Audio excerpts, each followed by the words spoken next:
Class में हम लोग पढ़े थे कॉम्बिनेशन ऑफ रेजिस्टेंस, उसमें आपको सीरीज कॉम्बिनेशन बता दिया गया था।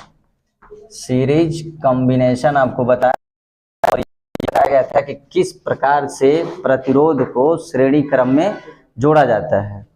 तो किस प्रकार से श्रेणी क्रम में जोड़ा जाता है, तो उसका प्यारे बच्चों कल फार्मूला निकाल लिए थे, आर इक्विवेलेंट बराबर R1 plus R2 plus R3। ये इतना सारा फार्मूला कल की क्लास में आपको निकाल के बता दी गई थी। किस प्रकार जोड़ा जाता है ये भी बता दी गई थी आपको फार्मूला। आज हम लोग पढ़ेंगे कॉम्बिनेशन ऑफ रेजिस्टेंस में पैरेलल कॉम्बिनेशन। तो पैरेलल कॉम्बिनेशन में किस प्रकार से प्रतिरोध को जोड़ा जाएगा, चलिए देखते हैं हम लोग किस प्रकार से पैरेलल कॉम्बिनेशन में जोड़ते हैं। तो देखिए, एक फिर हम क्या बनाएंगे, एक प्रतिरोध बना लेंगे। ये पहला प्रतिरोध हो जाएगा। एक प्रतिरोध आपको यहाँ बनाना है, इस तरह से एक प्रतिरोध यहाँ ज्वाइन कर लीजिए और इन सभी प्रतिरोध को एक बैटरी से आप जोड़ दीजिए। ये हमारा पहला प्रतिरोध होता है R1, ये होता है R2, ये होता है R3। यहाँ पर पॉइंट मानिए A और ये पॉइंट होता है B। तो सबसे पहले पैरेलल कॉम्बिनेशन अर्थात समांतर क्रम में प्रतिरोध को किस प्रकार से संयोजित किया जाएगा ये देखते हैं हम। देखिए, कल की क्लास में बताए थे कि अगर ये पहला प्रतिरोध है तो ये पहला सिरा होगा, अगर ये पहला प्रतिरोध है तो पहले प्रतिरोध का ये दूसरा सिरा होगा। अब चलिए देखते हैं जोड़ते कैसे हैं हम लोग। देखिए, पहले प्रतिरोध का पहला सिरा बिंदु A से, अर्थात आप ये भी बोल सकते हैं कि पहले प्रतिरोध का पहला सिरा बैटरी के धन ध्रुव से। दूसरे प्रतिरोध का भी देखिए पहला जो सिरा वो बिंदु A से जुड़ा हुआ है। तीसरे प्रतिरोध का भी देखिए पहला सिरा बिंदु A से जुड़ा हुआ है, अर्थात दूसरे पहले प्रतिरोध का दूसरा जो सिरा है वो बिंदु B से जुड़ा हुआ है। दूसरे प्रतिरोध का भी दूसरा सिरा बिंदु B से जुड़ा हुआ है। तीसरे प्रतिरोध का भी दूसरा सिरा बिंदु B से जुड़ा है। अगर प्यारे बच्चों सभी प्रतिरोध का पहला सिरा बिंदु A से जुड़ा हो और सभी प्रतिरोध का दूसरा सिरा बिंदु B से जुड़ा हो तो इस प्रकार के संयोजन को पैरेलल कॉम्बिनेशन कहा जाता है। अब पैरेलल कॉम्बिनेशन में देखिए दो प्रॉपर्टी होती है, दोनों गुण आपको अच्छी तरीके से याद हो जाना चाहिए। जिस प्रकार श्रेणी क्रम में आपको दो प्रॉपर्टी बताई गई थी, उसी प्रकार समांतर संयोजन में दो प्रॉपर्टी होती है, आपको उसको अच्छी तरीके से याद करना है। अगर दोनों प्रॉपर्टी आपको बहुत अच्छे से याद है तो पैरेलल कॉम्बिनेशन का न्यूमेरिकल बनाते समय आपको बहुत सावधानी होगी। चलिए देखते हैं कैसे। अब मान लीजिए यहाँ से हम क्या देते हैं, करंट को भेजते हैं बैटरी के द्वारा। चलिए देखिए, जब करंट यहाँ बिंदु A पर पहुँचेगी तो प्यारे बच्चों बिंदु A पर जब करंट पहुँचती है तो A से B जाने के लिए उसके पास तीन रास्ते हैं, अर्थात आप कह सकते हैं कि जो धारा जाएगी वो तीनों प्रतिरोधों में बट के जाएगी। तो हम इस बात को यहाँ नोट में लिख लेते हैं और इस नोट को आप अच्छी तरीके से कॉपी पर नोट करिए और अच्छे से याद करिए इसको। तो हम कहेंगे कि प्रत्येक प्रतिरोध में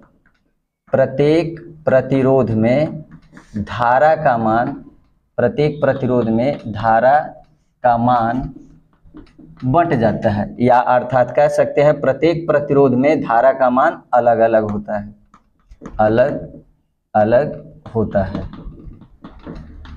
ठीक है। अब दूसरा पॉइंट आपको ये देखना है इसमें कि अब बैटरी के द्वारा जो पोटेंशियल जाएगा भी, तो आपको कल के क्लास में बताया गया था कि विभव जो होता है, विभवांतर, वो किया गया कार्य होता है।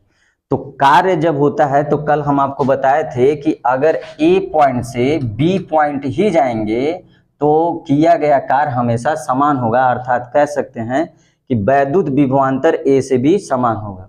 देखिए, जब यहाँ से विभवांतर जाएगा तो यहाँ से चलेगा तब भी A से B जाएगा, यहाँ से जब जाएगा तब भी A से B जाएगा, यहाँ से जो पोटेंशियल डिफरेंस जाएगा A से B जाएगा, अर्थात सभी प्रतिरोध में विभवांतर का मान समान होता है। तो प्यारे बच्चों दूसरा नोट ये है कि आप लिखेंगे प्रत्येक प्रतिरोध में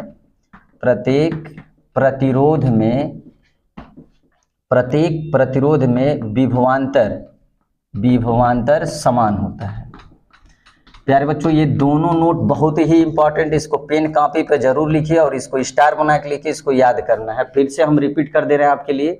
देखिए, समांतर क्रम में आप जब भी बैटरी के द्वारा धारा भेजेंगे तो धारा 3 पार्ट में बढ़ जाती है, अर्थात आप कह सकते हैं प्रत्येक प्रतिरोध में धारा का मान अलग अलग होता है। तो इस प्रतिरोध में धारा मान लेते हैं I1, इस प्रतिरोध में मान लेते हैं I2, इस प्रतिरोध में मान लेते हैं I3। विभवांतर पोटेंशियल डिफरेंस जो होता है वो देखिए, प्रत्येक प्रतिरोध इससे जाएगा तो पोटेंशियल डिफरेंस वही रहेगा, इसके थ्रू जाएगा तो विभवांतर वही रहेगा, इसके थ्रू भी जाएगा तो विभवांतर वही रहेगा, अर्थात आप कह सकते हैं कि प्रत्येक प्रतिरोध में विभवांतर समान होगा। चलिए अब इसका फार्मूला किस तरह हम लोग प्रूव करेंगे, बहुत ही सिंपल तरीके से करेंगे। एक आसान तरीका है, आप उसको अपनाइए और फार्मूला तुरंत आप इसको प्रूव कर सकते हैं। देखिए क्या करते हैं, हम कल आपको ये भी बताए थे कि जो चीज अलग अलग है उसको आप पहले लिख लीजिए। तो यहाँ पर आप देख रहे हैं, आपको नोट्स में लिखवा दिया गया, प्रत्येक प्रतिरोध में धारा का मान क्या होता है, अलग अलग होता है। तो यही तरीका होता है, जो अलग अलग होता है उसको आप पहले लिख लीजिए। देखिए I जो है, यहाँ से बैटरी के द्वारा जो करंट दी गई है तीनों प्रतिरोधों में अलग अलग है। तो इसमें I1 है, इसमें I2 है, इसमें I3 है, मतलब धारा बढ़ गई। तो यहाँ से जो आई गई है वो 3 पार्ट में बढ़ गई प्यारे बच्चों, I1, I2 और क्या I3 बढ़ गई है। और कल की क्लास में हम आपको बार बार बताए थे कि देखिए जो चीज समान होती है उसी से दोनों तरफ भाग दिया करिए। तो हम क्या करते हैं, दोनों तरफ भी से भाग दे देते हैं। यहाँ भी भी लिख दीजिए, I2 अपन भी लिख दीजिए, I3 अपन क्या लिख दीजिए भी। ओम के नियम से जब आप जाएंगे तो भी बराबर होता है प्यारे बच्चों IR।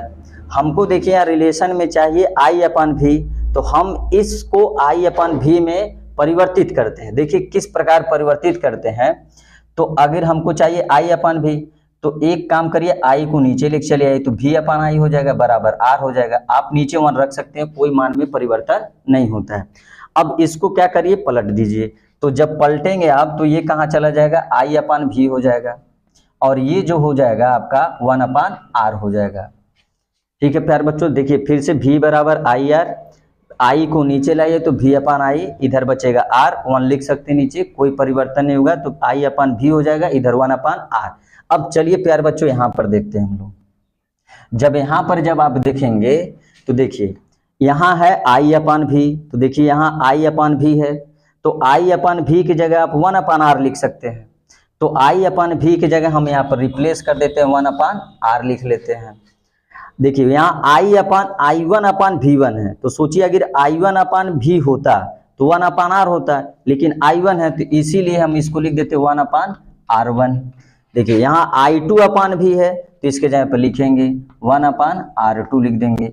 इसी प्रकार I3 अपन भी है, तो इसके जगह क्या लिख देंगे 1 अपन R3। तो ये आप देखिए ये तीनों प्रतिरोध का योग इस प्रतिरोध के बराबर है, इसीलिए इसका नाम प्यारे बच्चों R इक्विवेलेंट दिया जाता है।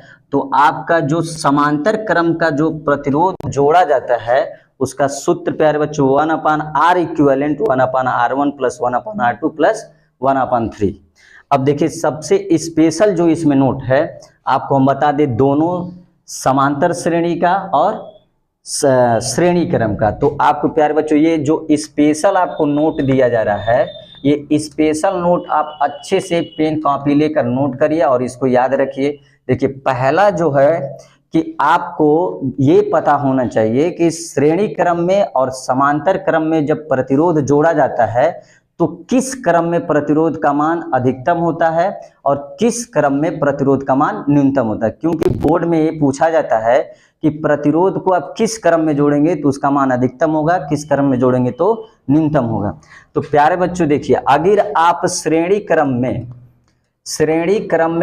प्रतिरोध को जोड़ते हैं, श्रेणी क्रम में प्रतिरोध को जोड़ते हैं, तो जब भी श्रेणी क्रम में प्रतिरोध को जोड़ेंगे तो प्रतिरोध का मान प्यारे बच्चों बढ़ जाता है। क्योंकि फार्मूला जो होता है, सूत्र जो होता है R बराबर R1 plus R2 plus R3।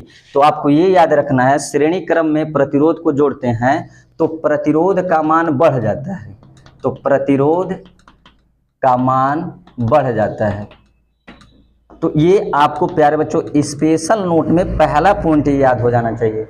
इसी प्रकार प्यारे बच्चों जब हम समांतर क्रम में जोड़ते हैं, समांतर क्रम में प्रतिरोध को जोड़ा जाता है, प्रतिरोध को जोड़ा जाता है, तो प्यारे बच्चों देखिए, जब भी समांतर क्रम में प्रतिरोध को आप जोड़ेंगे तो प्रतिरोध का मान कम हो जाता है। तो आपको ये याद रखना है, प्रतिरोध का मान कम हो जाता है, प्रतिरोध का मान कम हो जाता है। तो प्यारे बच्चों देखिए, समांतर क्रम का किस प्रकार जोड़ा जाएगा आपको बता दिया गया। समांतर क्रम में दो नोट बता दिए गए हैं, आपको दोनों ये नोट बहुत अच्छे से याद हो जाना चाहिए। आप ये वाले सारे दोनों नोट को अच्छे से याद रखिए कि प्रत्येक प्रतिरोध में धारा का मान अलग अलग होता है, प्रत्येक प्रतिरोध में विभवांतर का मान समान होता है। और प्यारे बच्चों ये फार्मूला आपको बहुत अच्छे से याद हो जाना चाहिए।